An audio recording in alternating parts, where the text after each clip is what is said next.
Assalamualaikum warahmatullahi wabarakatuh.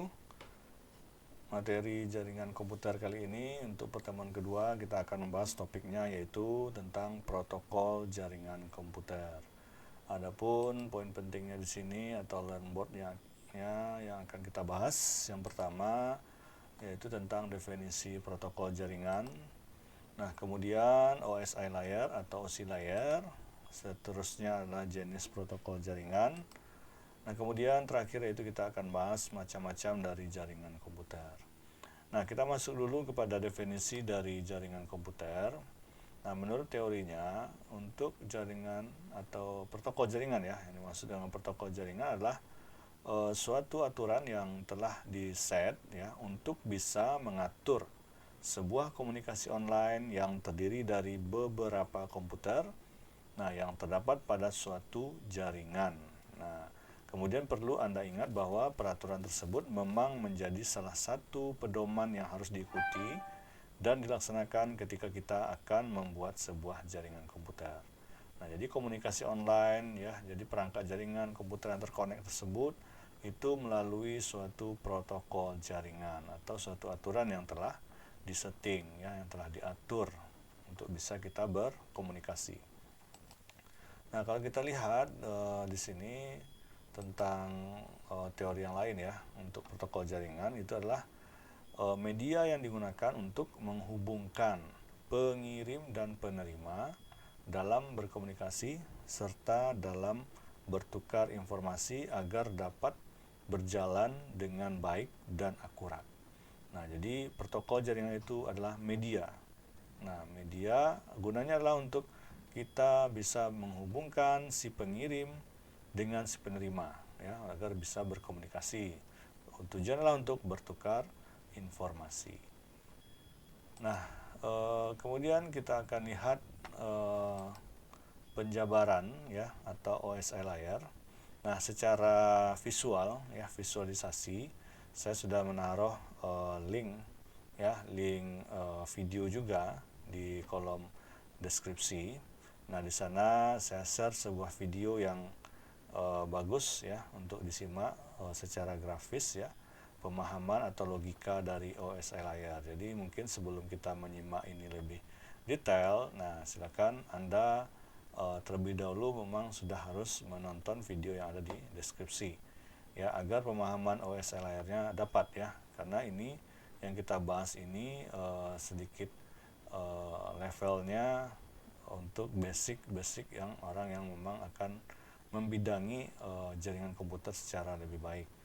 Nah, kita untuk petugas kesehatan atau tenaga kesehatan, terutama bidang rekam medis atau kompetensi dari rekam medis bidang basic kita mungkin tidak sejauh itu ya. Nah, kita hanya mengenal dasar-dasarnya saja. Nah, jadi artinya kita mengenal adalah kulit luarnya saja. Artinya yang kita akan bahas kali ini tidak akan mendalam ya, hanya berupa contoh dan bagian-bagian saja supaya Anda semua bisa mengerti tentang jaringan komputer itu seperti apa pola kerjanya. Nah, kita lihat ya di sini saya akan melanjutkan atau mendefinisikan lagi secara kompleks mungkin dari apa yang sudah disimak di video tersebut. Nah, di sini OSI itu adalah kepanjangan dari Open System Interconnects ya. Nah, itu maksudnya adalah standar. Jadi sebuah standar komunikasi yang diterapkan di dalam jaringan komputer. Nah, standar itulah yang menyebabkan seluruh alat komunikasi dapat saling berkomunikasi melalui jaringan. Nah, kemudian model referensi OSI layer menggambarkan bagaimana informasi dari suatu software aplikasi di sebuah komputer berpindah melewati sebuah media jaringan ke suatu software aplikasi di komputer lain. Nah, memang di sini yang namanya layer OSI itu ada 7 nantinya akan kita bahas, berikut contoh-contohnya. Nah, seperti apa itu gambarannya, itu sudah terlihat ya dari video yang ada sudah saya share sebelumnya. Nah, di sana dilihat bahwa bagaimana pesan yang disampaikan dalam jaringan itu diterima oleh si penerima. Jadi pengirim yang menerima itu berkomunikasi dengan si penerima untuk bisa menyampaikan informasi. Nah, di sana akan diterapkan sebuah layer-layer bagaimana supaya data tersebut bisa berpindah melewati sebuah media jaringan. Jadi jaringan itu sangat kompleks ya. Bagaimana dia bisa melewati jaringan tersebut agar bisa sampai ke si penerima. Nah, kalau kita lihat lagi gambarannya, kita masuk dulu di sini.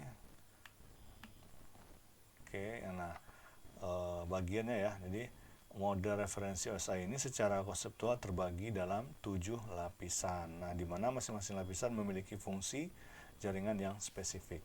Nah, model Open System Interconnection ini atau OSI diciptakan oleh ISO ya, yang menyediakan kerangka logika terstruktur bagaimana proses komunikasi data berinteraksi melalui jaringan. Nah, seperti ini kira-kira kalau kita gambarkan lagi. Nah, OSI layer itu jadi ada segmentasinya, ada yang menjadi host layernya, ada menjadi media layernya. Nah, kemudian bagian-bagian layer tersebut. Nah, jadi sebuah aplikasi dalam sebuah layer itu nanti akan dilanjutkan masuk kepada layer presentation.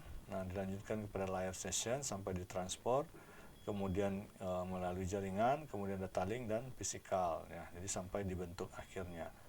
Jadi bagaimana nanti data itu digunakan sebuah format data, bagaimana menyajikannya, data itu akan dipisah-pisah ya, ada melewati layer ini.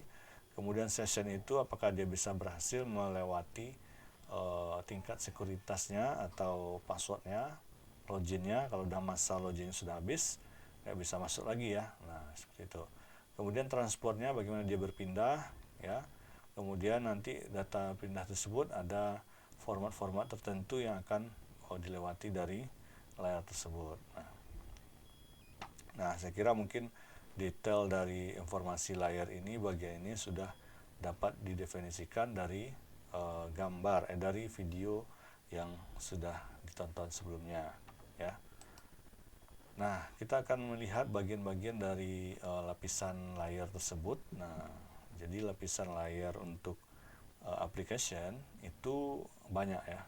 Nah, jadi ada bagian-bagiannya, ada perangkat-perangkatnya dari lapisan layar application ini. Jadi seperti ini contohnya. Itu adalah HTTP, yaitu Hypertext Transfer Protocol. Kemudian ada FTP namanya, kemudian adalah NFS ya, Network File System. Nah, semua ini secara umum ya, ini membantu layer application dalam bekerja ya. Kalau kita kenal dengan website, itu adalah HTTP, itu pasti sudah familiar ya. http://www.google.com. Nah, itu biasanya ada depannya itu. Itu artinya apa? Itulah sebuah protokol yang digunakan untuk, kalau di sini bahasa definisinya adalah mentransfer dokumen dan web ya. Kalau di sana kita berarti mengaksesnya. Nah, untuk klien bisa membuka atau menjawab klien server. Jadi website itu bisa terbuka, ada kode-kodenya, ada layer-layernya yang harus dijalankan. Bisa menggunakan HTTP, bisa menggunakan FTP. Jadi kalau FTP ini layar aplikasi yang merupakan standar untuk mentransfer file komputer. Jadi kalau biasanya orang mau mengirim aplikasi, install data segala macam di jaringan, biasanya dia menggunakan FTP ini ya. Nah, jadi sebuah mesin ya. Jadi artinya media atau software yang bisa digunakan untuk mentransfer file. Nah, jadi gunakanlah FTP. Kemudian untuk NFS itu jaringan komputer yang memungkinkan pengguna atau klien komputer untuk mengakses melalui jaringan dengan cara yang sama dan sebagaimana penyimpanan lokal yang diakses. Jadi mungkin cara kita mengaksesnya tetap sama, tapi medianya mungkin yang akan kita gunakan. Mungkin ini bersifat file-file sistem yang tersimpan ya, untuk kita akses. Kemudian ya, ini tadi ya 3 poinnya. Nah, yang keempat itu adalah DNS, Domain Name System. Nah, kalau kita kenal di sini definisinya adalah suatu nama domain pada sebuah alamat IP agar lebih mudah diingat. Nah, kita lihat di internet itu nama-nama domain banyak sekali ya, www.google.com, www.stickerslambau.ac.id, www.facebook.com, macam-macam alamat webs ya. Itu semuanya, dibalik itu semuanya itu adalah ada sebuah alamat IP yang tertanam di nama tersebut. Nah, bagaimana dia bisa mengubahnya itu dia dengan menggunakan DNS, Domain Name System. Jadi ada penamaan sistem di situ. Nah, kan nggak mungkin rasanya kita mengakses internet, kita ketik angka-angka ya di browser tersebut. Jadi alamat Google itu dia punya ada alamat IP-nya, ibaratnya nomor teleponnya. Ya, kalau tidak kita rubah ke domain name system ya atau DNS-nya, itu akan sulit untuk mengaksesnya. Sulitnya mungkin dari segi mengingat ya. Samalah dengan kita untuk mendapatkan nomor telepon teman kita. Nah, kan nggak mungkin itu kita ingat. Nomor telepon itu pas kita telepon kita ketik nomornya, pasti kita simpan. Berubah dia menjadi nama yang kita panggil di alamat telepon kita atau di HP kita. Nah, seperti itulah DNS bekerja. Jadi dia masuk dari anggota dari application. Kemudian ini ada POP3. Ini digunakan untuk mengambil email ya, suatu email transfer. Jadi transfer email, ngirim email biasanya menggunakan protokol POP3. Jadi semua ini adalah protokol ya. Protokol ini bagian adalah dari application. Jadi semuanya mengatur ini ya. Kemudian juga namanya MIME, Multipurpose Internet Message Extension ya, untuk mengirim file binary dalam bentuk teks. Nah, jadi dia mengirim file binary-nya tapi dalam bentuk teks. Nah, seperti itu. Ada lagi protokol namanya di sini SMB, Server Message Block. Nah, kemudian juga ada namanya lagi di sini lah DHCP, Dynamic Configuration Protocol. Nah, jadi macam-macam ya. Kira-kira ini sini ada 8. Jadi 8 inilah yang menjadi pembantu ya untuk lapisan aplikasi. Jadi semuanya punya fungsi masing-masing. Ya, kalau dia mau untuk mentransfer email ke email, nah dia menggunakan POP3 ya. Kalau untuk membuka webs itu dia menggunakan DNS ya. Nah, kalau untuk konfigurasi protokol IP dia menggunakan DHCP ya. Nah, kita lanjutkan ke layar berikutnya, yaitu lapisan presentation. Nah, lapisan presentation ini mempunyai beberapa protokol lagi, yaitu namanya telnet. Nah, salah satunya telnet ini digunakan untuk akses remote masuk ke suatu host, data berjalan secara line text ya. Nah, jadi kita menggunakan telnet. Ada juga namanya SMTP, Simple Mail Transfer Protocol. Jadi salah satu protokol yang biasa digunakan dalam pengiriman email di internet untuk mengirimkan data dari komputer pengirim email ke server email penerima. Nah, mungkin banyak istilah-istilah ya yang kita ketahui dari beberapa item-item lapisan layar ini. Nah, tentunya bagi Ananda semuanya yang basicnya bidang kesehatan, ya mungkin memang seperti inilah yang bisa kita kenalkan ya. Untuk mengenal detail contohnya seperti apa, bagaimana kerjanya ini, ya bentuk nyatanya seperti apa untuk dilihatkan, dipraktekkan. Nah, itu rasanya nggak mungkin untuk dijelaskan dalam sesi mata kuliah kita ini. Jadi diharapkan kenal secuil saja mungkin sudah cukup ya. Jadi ini memang harus diantarkan ke Anda pemahaman dari jaringan komputer untuk topik protokol jaringan. Jadi harap dicatat mungkin ya, ditelaah di bagian-bagiannya saja, poin-poin penting saja. Jadi Anda tahu ini adalah layar, ini adalah turunannya. Mungkin cukup sebatas itu aja dulu. Kemudian SNMP, Simple Network Management Protocol ya, protokol yang digunakan dalam suatu manajemen jaringan ya. Nah, kemudian juga ada di sini layer session ya. Jadi kita masuk ke layer session yang kelima, itu ada namanya NetBIOS ya, untuk penyiaran pesan yang memungkinkan user mengirimkan pesan tunggal secara serempak ke komputer lain yang terkoneksi. Jadi biasanya broadcast yaitu kalau di internet atau di jaringan itu kita bisa menggunakan NetBIOS ya.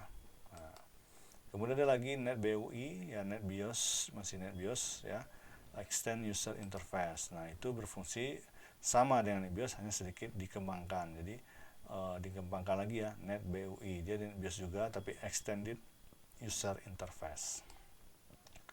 Kemudian di sini ada ADSP, Apple Top Data Stream Protocol ya. Itu yang ketiga. Nah, yang keempat itu adalah PAP ya, Printer Access Protocol ya. Ini untuk printer PostScript ya, untuk akses jaringan Apple Apple Talk ya. Nah, kemudian di sini adalah SPDU, nah Session Protocol Data Unit, untuk mendukung hubungan antara dua session service user. Nah, kita masuk ke lapisan transport. Itu ada beberapa lagi ya, ada TCP, protokol Transmission Control Protocol ya, untuk menyediakan layanan dan lapisan transport untuk aplikasi. Nah, kemudian dia softwarenya lagi adalah UDP ya, User Datagram Protocol, untuk connectionless process to process ya, yang hanya menambahkan alamat port ya, nah dan seterusnya ya. Jadi Bapak cepatkan saja mungkin poin-poinnya di sini. Yang penting Anda sudah memahami, oh ini bagian dari adalah layer transport gitu ya. Nah, kemudian layer network ya, itu ada IP, Internet Working Protocol. Nah, ini mekanisme transmisi yang digunakan untuk mentransportasikan data dalam paket yang disebut datagram ya. Nah, nanti kita akan belajar lebih jauh tentang IP ini, Internet Protocol, di materi berikutnya ya. Jadi ada yang penting, yang mendasar yang kita harus pahami dulu untuk bisa menguasai ilmu tentang jaringan komputer. Kemudian di sini ada ARP, Address Resolution Protocol. Jadi digunakan untuk mengetahui alamat berdasarkan alamat fisik sebuah komputer. Nah, kemudian di sini adalah RARP, Reverse Address Resolution Protocol. Nah, untuk mengetahui alamat fisik ya. Kemudian kita masuk yang keempat, untuk masih layer network. Itu ada ICMP, Internet Control Message Protocol ya. Kita gambar seperti itu ya. Nah, nanti juga ada IGMP, Internet Group Message Protocol. Ini untuk digunakan untuk memberi fasilitas message ya, pesan yang simultan kepada grup penerima. Jadi biasanya pesan-pesan yang terkirim ya, itu semua diatur. Gambar yang dikirim itu diatur. Email yang terkirim ke email Anda itu semua diatur dari layar OSI itu. Jadi semua dapat bagian-bagian sampai data itu diterima ya. Seperti yang dijelaskan di video, itu ada beberapa layer. Ada yang layarnya berfungsi untuk sebagai medianya, ada yang layarnya berfungsi untuk sebagai pemecah dari file tersebut. Nah, di sini semuanya. Kemudian ada sebagai layar jaringannya gitu ya. Nah, kemudian kita masuk ke lapisan data linknya, point to point. Kemudian adalah SLIP ya, Serial Line Internet Protocol. Nah, kemudian layar fisikal. Nah, fisikal ini adalah tidak mempunyai protokol yang spesifik ya, bertanggung jawab atas proses data menjadi bit ya. Nah, di sini kita lihat seperti untuk mentransfer ya, di protokol yang di sini dimaksud adalah bertanggung jawab untuk proses data menjadi bit. Jadi fisikal itu berarti data yang ada diterima dalam sebuah jaringan itu dirubah ya, dirubah fisiknya menjadi beberapa dirubah ke nilai bit ya. Nilai bit itu adalah nilai bilangan biner, 1 atau 0. Jadi komputer itu memang mengenal bilangan biner, 1 atau 0, iya atau tidak ya. Makanya ada lambang di dalam komputer kita itu ada lambang on off ya, mati, hidup. Itu kan ada lambangnya, ada lambang bulat 1 ya. Itu adalah lambang biner ya. Jadi kalau istilahnya itu menjadi power. Nah, kalau kita lihat di situ, itulah fungsinya. Misal gambarnya seperti ini, jadi dirubah menjadi nilai angka-angka 1010. Nah, jadi itu yang akan menjadi data yang dikirim melewati layar-layar berikutnya. Jadi nggak bisa mentah langsung. Jadi ada penyaringan ya, supaya dia bisa lewat gitu ya datanya, atau bisa diterima oleh si penerima. Nah, kira-kira begitu untuk penjelasan OSI layar. Pada saya itu udah klop dengan video yang Pak share ya tadi. Itu penjelasan grafisnya jelas ya, bagaimana data itu dikirim sampai diterima ya. Nah, itu jelas. Nah, ini adalah bagian pentingnya. Jadi ada contoh-contohnya. Kalau tadi kan hanya layar-layarnya saja, dan ada di sini adalah turunan-turunannya. Jadi Anda perlu mengenal secara kulit luarnya saja, itu tidak masalah. Berarti Anda tahu IP address itu berada di mana gitu ya, DNS itu berada di layar mana gitu. Nah, kemudian POP3 itu berada di mana. Jadi mungkin bisa menjawab itu saja ya. Oh, apalagi SIMP itu berada di mana gitu. Nah, fungsi layar session apa. Jadi itu yang harus kita kenal ya, untuk memahami tentang protokol jaringan. Nah, kemudian kelompok topik terakhir di sini kita akan bahas macam jaringan komputer. Nah, di sini terbagi menjadi 4. Nah, itu adalah berdasarkan jangkauan geografis, ya. Ini kita bedakan ya, jaringan komputer itu berdasarkan ada 4 kelompok ya. Jadi berdasarkan jangkauannya, kemudian berdasarkan media transmisi data, nah kemudian berdasarkan sumber data atau informasi, seterusnya berdasarkan peranan dan hubungan tiap komputer dalam memproses data. Jadi 4 ini ada lagi turunannya ya. Jadi ada contohnya lagi untuk bisa memperjelas dari rangkaian definisi macam-macam jaringan komputer yang terbagi dalam 4 kelompok ini. Oke, kita akan bahas satu-satu. Nah, di sini kita lihat ya, untuk jaringan komputer ya yang berdasarkan jangkauan geografis. Nah, di situ ada 3 macam. Ya, yang pertama itu adalah LAN, Local Area Network. Kemudian ada MAN, Metropolitan Area Network, dan terakhir itu adalah WAN, Wide Area Network. Jadi ini dikatakan berdasarkan perbedaan dari jangkauan geografis atau jarak. Nah, untuk LAN itu biasanya lingkupnya kecil. Ya, kalau kita lihat itu lingkupnya ya memang di sekolah, kantor, ya, kampus, kemudian warnet. Nah, itu dia biasanya menggunakan LAN ya untuk media jaringannya gitu. Nah, kemudian kalau udah lebih jauh lagi untuk rangkaian jaringannya itu menggunakan MAN ya. Jadi MAN ini jangkauannya itu menghubungkan berbagai lokasi. Jadi lokasi-lokasi yang berbeda. Mungkin lokasinya di sini di Padang dihubungkan dengan jaringan komputer yang ada di Medan. Nah, itu dia menggunakan yang namanya MAN ya. Nah, atau mungkin di perbankan itu mesin-mesin ATM itu kan terkoneksi ya. Mesin ATM misalnya bank BRI ada di Steba, misalnya ada di Padang, bisa terkoneksi ditransfer ke mesin ATM yang ada di Jakarta misalnya. Nah, biasanya komputer jaringannya itu atau perangkat media jaringan yang digunakan oleh perbankan itu namanya adalah MAN ya, metropolitan. Sudah bersifat lokasi. Nah, seperti ini gambarnya ya. Nah, dari gedung ke gedung gitu ya. Atau dari kota ke kota, nah itu dia menggunakan MAN. Nah, kalau untuk WAN, nah ini lebih jauh lagi jangkauannya. Nah, ini middle ya kalau untuk MAN ini. Kalau untuk WAN ini jangkauannya mencakup negara atau benua. Nah, kalau udah mencakup negara benua, biasanya dia menggunakan perangkatnya itu adalah satelit ya, yang ditanam di bawah laut. Nah, itu bisa juga kita katakan internet itu dia menggunakan jaringan WAN ya, sehingga bisa sampai kita ini. Kita Anda buka Google, servernya di mana? Ya mungkin servernya di Amerika Serikat. Nah, itu kan udah beda benua ya. Kita benuanya beda, benua Asia dan benua Amerika. Nah, itu udah beda ya. Jadi makanya dia menggunakan WAN. Nah, jadi namanya jaringan adalah perangkatnya jenis jaringan komputer Wide Area Network. Nah, kemudian kita masuk yang kedua, jaringan komputer berdasarkan media transmisi data. Jadi sini ada 2, ya, yaitu secara kabel, nirkabel, ya maksudnya kabel ya, wide network, ya. Kemudian secara nirkabel atau wireless network. Nah, ini perbedaannya adalah cara dia mentransmisi atau media supaya data itu bisa ditransfer.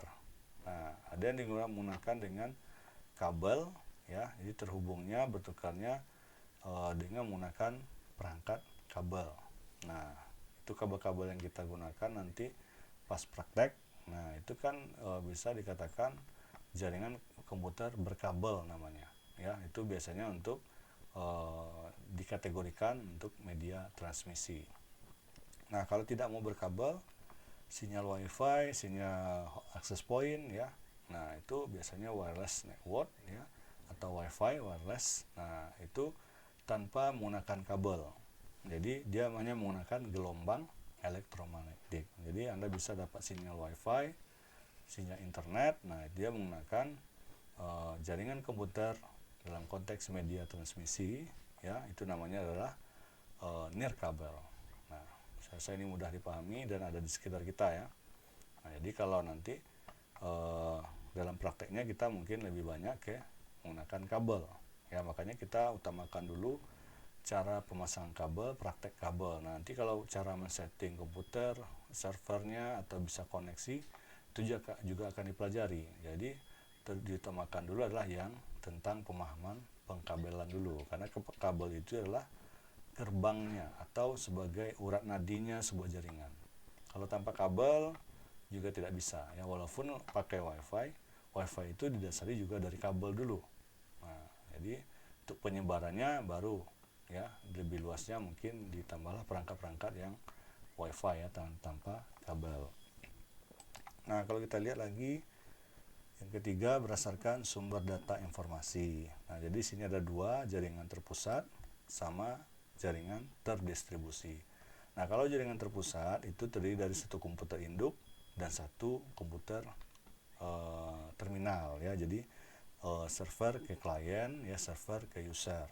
Itu jaringan terpusat ya, terpusatnya di server semua pengendalinya ya. Nah, kemudian ada jaringan terdistribusi. Jadi di sini berlawanan ya dengan terpusat. Kalau di sini terdistribusi. Maksudnya adalah terdiri dari beberapa komputer induk atau server. Jadi bisa server ke server, server ke klien, jadi digabung semuanya. Nah, itu namanya terdistribusi. Kemudian yang terakhir itu tentang berdasarkan peranan dan hubungan tiap komputer dalam memproses data. Jadi ada dua juga di sini. Yang pertama itu jaringan client server, kemudian jaringan peer to peer. Nah, kalau jaringan client server itu dalam konteks perannya itu seperti ini nanti gambarnya. Jadi ada sebuah alat-alat ya. Kemudian juga ada di sini komputernya, ada printer. Jadi di sharing. Printer A bisa komputer A bisa memprinter, komputer C bisa memprinter. Cukup dicolok satu kabel saja di hub ya. Jadi ini namanya jaringan client server. Kalau peer to peer itu biasanya jaringan face to face ya. Nah, jaringan langsung ya, minimal dua terpasang, yang dua ini saling terkoneksi. Itu namanya adalah jaringan peer to peer. Nah, kemudian juga ya, itu juga bisa menjadi ada komputer servernya juga kalau untuk peer to peer, yang satu server satu klien. Jadi bisa dikatakan itu secara perannya untuk berdasarkan kategori jaringan komputer itu bisa dikatakan dia jaringan peer to peer ya. Saya kira itu untuk penjelasan tentang topik kita hari ini, tadi dengan OSI dan juga dengan macam jaringan ya. Mungkin ini sudah bisa dipahami lebih jauh ya tentang apa yang sudah kita bahas ini, terutama dari macam-macam jaringan. Karena nanti kita juga akan melakukan praktek ya, praktek untuk bisa lebih memahami jaringan komputer itu seperti apa sih bentuknya dan seperti apa yang bisa kita rasakan. Oke, next kita akan lanjut nanti di pertemuan ketiga. Mungkin cukup saja tentang materi hari ini. Semoga bermanfaat. Assalamualaikum warahmatullahi wabarakatuh.